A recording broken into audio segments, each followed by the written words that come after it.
Baza Paris Info, tout le monde est d'accord. Le Lobo a une conférence de presse, il y a au commis, ça va expliquer la situation qui se passe dans le pôle. Donc nous avons le représentant de monsieur André Commis Salissa, Guy Mafimba, il va nous faire la synthèse sur la réunion. Vieux Guy, quand on le bagaille, il faut le minga lingala pour la mère, na biso bateka ba koko. Na bana manganga, ba tout bayoka message français, c'est pas un problème, on doit s'adresser à l'élite, mais surtout s'adresser à la base. Pour na bato bayoka. Vieux, c'est la synthèse à réunion s'il vous plaît. En tout cas, Aristide Mobeb ici, Polele, toujours au top. Tous allés à Bisso Banaya, Toubojo Kombi Salissa. Toi, une opération Kanga Moïbi, arrêtons le braqueur des urnes. Donc, opération à lancer, on a kacha Mikiliawa, tout le monde est là-bas. Comme il faut te expliquer dans Mizungu que Bagara là-bas, Barobo Mamboka. Dans le lot, Kutalina Mizungu, tu expliquer Bango, côté de Outi, na côté de Zokende. Côté de Outi, tu expliquer Mizungu, n'a bien, n'est-ce pas bien que, vieux on a une élection. Tu boite, Yemoga Memi, Makamunae, Balis Nae, Amemi, Bamasa Nae, Batina, ma commission. Bisous comme tu as bouliste. Tout Tibango, système, il y a Nzoto Nanzoto. Coller la petite, coller le candidat. Tout bétivier correct, vient dire 8%. Correct, vient dire donc frappe à ça, vieux dengues. Mais il faut un esprit à bien. Mais vieux, esprit à bien, ça a beau y qu'on dit que a dû frappe.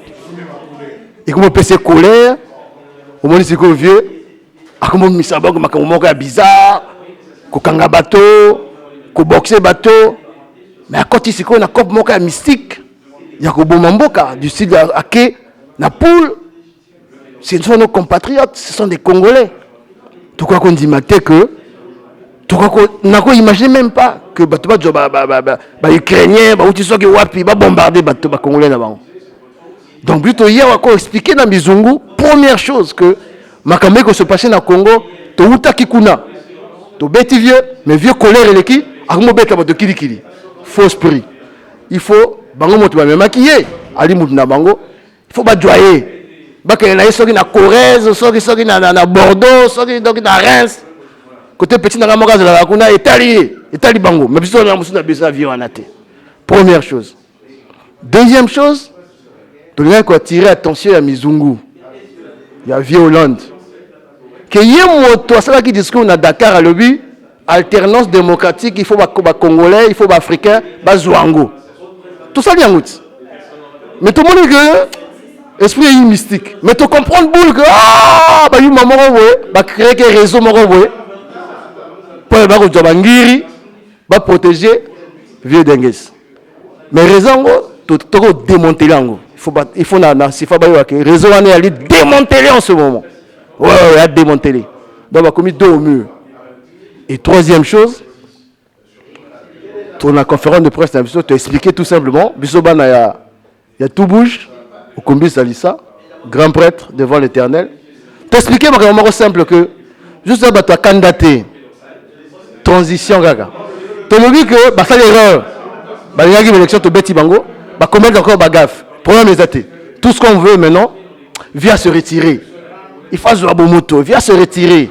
Parce que y a combien et même si Makambo y a Congoté. Parce que barré bateau, il y a les CPI. Et il y a les CPI. Il faut pas il y a les CPI. Il faut oyo bala na kati ya bateau wana ya vieux dengue na balongwa sikoyo parce que on a lobo oh ba satellite ko tambola bakoto wana. Ezo mona. Ezo kanga ba komona bango, ezo kanga ba face na bango. Donc il y a les CPI. Faut batika. Tout ça la transition. Via Kende. Nous avons candidaté. Ah, je viens d'habitude.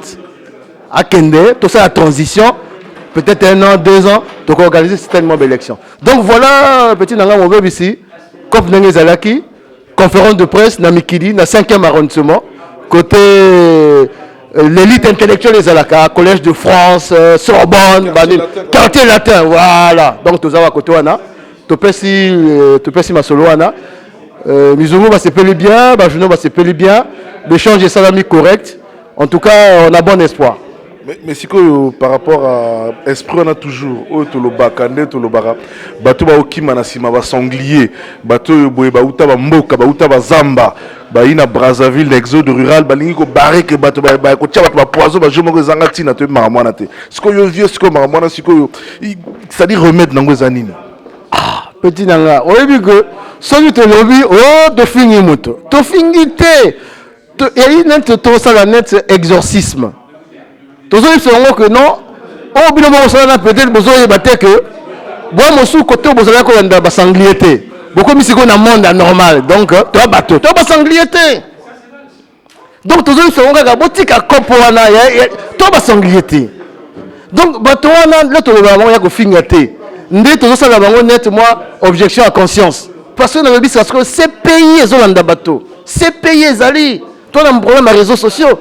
Yo soki le lo ke chemin nanga o menacer mère nanga yeba que nga soki na traité na ce pays mais moi nanga ko traité na ce pays moi nanga li fala ça donc bilo ça ndenge non ba masa na il faut batika ba bomi mboka petit nanga na lekisi encore message lelo ba bomi mboka na masa nanga mako na tonga ba ko menacer mère na ye vieux Blaise Elenga ouais est-ce que ezalaka te on a quel esprit wana et a esprit te non soki bayebi que monde wana ekokani na bango te bazonga koto bazalaki balanda ba lapin ba sanglier tout yana un problème te mais batika to bendemité vie ezali non on vit pas comme ça biso batoki ba surnom na ba poto wana sinon na ngaki shikito bayebi te bayeba que biso normalement il faut biso diriger ka mboka wana.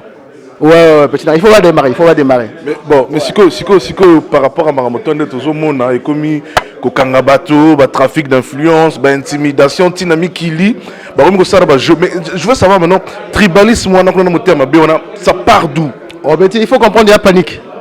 Il y a panique, hein, c'est pas l'effet de la force. Il y a panique. On a comprendre que la panique. Mais tout ça, c'est un déco. Tout ça, c'est un déco. On a une inbox, bako pesa l'histoire, on a une inbox. Bagolo ba non bon Shikito Guitalaga to se tromper to se nenga bien biso mo to protéger bango parce que ils sont dans une impasse et il y a une impasse dans le 21e siècle ils peuvent pas aller à compte courant de l'histoire ils peuvent pas aller à compte courant de l'histoire non esprit on est faiblesse il y a panique nous avons comprendre panique dans bango basali ya mabe trop basali biso pe mabe trop mais comme dans le but biso to ba rancunier biso ba sefa to zaka rancunier l'esprit a bien toujours massa sali au faux le bien massa sala nga faux la période tika poa voilà mais lelo ba bimi l'engrenage moka mystique talaka ko kanisa ka ba leader lelo na mboka wana même motabosa ni que sans tout bouge bango ba ko dia ba damoje ba ko dia wana nani motabosa ba bosa nyango non on peut pas être ingrat comme ça même nzamba ko punir yo faut pas tika esprit wana faut pas tika faux esprit parce que nul n'est éternel dans ce monde nul n'est éternel et pour dire une chose on a ezali net conseil de famille entre biso wa master couple bango est vidé faut pas y que couple bango est vidé tanja baba ko la na mystique kaka masalanga au gbagbo après tes serment couple est vidé parce que réseau na bango te démonter lango comme te démonter réseau il y a plus rien là-bas ce qui fait que comme est vidé faut te solo la nenga bien l'esprit a bien to solo la penza toi la baby box na biso ba phone batika ko menacer au petit batika ya la ngona tinate ah ouais ya mboka droit et voilà comment on dit on menace sur ba sala kana na ngobilo mike na kipeka ngote vous comprendre ah to na mboka droit et puis nga pene ba adresse ba pa la ngona ba bana na bango c'est ça le problème donc sur mo sala nga fona na président nga bandi ba sala bana novo ça s'arrête par là c'est tout tu as un système de balo balandera la guerre froide égalité de la terreur ah ça voilà ça en tout cas Malobasuka toujours regretté que Mboka est comme à niveau yo tribalisme koti ngana zo benga net république ya bisi na bisi exactinate est-ce que bango baza fier ko na Mboka moko boye na mapokwa ba rojo bina lisute ba blindé partout ba militaire partout et na tinate. Et quel plaisir aux gens de revivre dans Mboka Ndengwana. Bon, tu vas bima. Aujourd'hui, les petits dans la Congo, ils sont dans la Méditerranée. Oh, kasi ba tu babimi, batiki vieux dengue na ba Jerimboka. Ya tinate. Non, faut pas ça, pas on esprit bien. Cop ya mango est simbité. Cop est simbité, ba doit qui frappe. Bah il faut ça moi simulation et simi PKT, cop est simbité, il faut batika parce que comme on le vit, ceux qui va continuer toujours qu'on presser et qu'on là un pour un, don pour don. Et dans ndenge wana ikomaka ce qu'on dit anga kuna ngana kozwa. Voilà. Et petit dernier message. Nazo ka ba yu maman ko bazo menacer nga depuis Brazzaville. Na mo laïté hein. Nazala nga mo laïté, nazala nga minga pété. Mais attention, nga naza mona sefa, naza mona potal. Ngai soki na force té. Mais ba pinga na nga baza na force. Non, batika ko po na ko menacer ka ba masa. Nga na ko banga moto té. Nga na ko zonga na Congo parce que ça li mboka na ngai. La liberté de penser, ma liberté de penser ne s'achète pas. Montakoso mangote. Bayogaga ndombo ya Florent Pagny. Ma liberté de penser. Pour moi, c'est sacré. Nakoso ngamboka wana, nakodio continuer ça la politique. Et je vais continuer à contester les gens qui sont là. Voilà le message nanga suka. En tout cas, na merci na sepeli nengozali. Conférence est passée na nenga bien. Na pesi en tout cas courage na mama satou, misusu bana ba prison.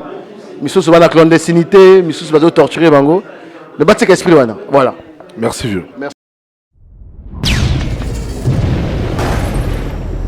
Oui, merci. Je voudrais dire que les conférenciers, que ce soit M. Mafimba ou M. Gaïnou, ils ont apporté un éclairage par rapport à ce qui se passe aujourd'hui au Congo et particulièrement dans la région du Poul. J'espère que les journalistes ici présents vont tenir compte de cet éclairage pour qu'ils prolongent ces informations auprès non seulement de la population française, mais surtout auprès des dirigeants français. Nous savons aujourd'hui, nous sommes en train de constater que des journalistes, surtout des médias internationaux, ils arrivent comme ça, ils ont de l'information, mais ils les cachent après, ils ne les diffusent pas. Quelle est votre réaction par rapport à ce comportement que le peuple congolais crie sur ces journalistes aussi? Écoutez, je n'en suis pas tout à fait certain de ce que vous me dites. Si c'était le cas, effectivement, c'est quelque chose à déplorer, évidemment.